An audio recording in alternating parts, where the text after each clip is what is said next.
যদি নিজেকে বাঘ ভাবিস আর মেয়েটাকে শিকার, তাহলে জানিস আমি কে? বাঘ শিকারী। শোন, ওদিকে ভুল করেও তাকাস না, ভালো কথা বলছি।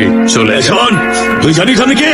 আমাদের ক্ষমতা তুই জানিস না। তোকে চিনি না বলে আমার একটু দুঃখ হচ্ছে না, দুঃখ হচ্ছে আমার এইটা ভেবে তোকে এখনো কেন আমি মেরে মাটিতে শুইয়ে দিইনি। অনেক কথা বলে ফেলেছিস, এবার দেখ তোর কি অবস্থা করি। মার ওকে।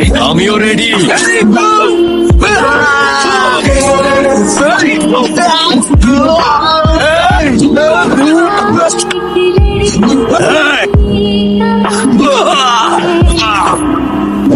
থাম সবাই, ওরা আজকে এখান পর্যন্ত পৌঁছে গেছে। আজকেই শেষ করে দেবো। এখন নয়। আর ওই ছেলেটাকে দীপার বন্ধু মনে হয়। শুধু বন্ধু হলে প্রাণের ঝুঁকি নিত না, ওকে বাঁচানোর জন্য পুলিশে খবর দিত। ও নিশ্চয়ই দীপাকে মন প্রাণ দিয়ে ভালোবাসে। এই ছেলেটাই আমার মেয়ের জন্য একদম উপযুক্ত পাত্র। বাবা, তুমি এখানে? চল। আমি যাবো না। কোনো কথা নয়, চল।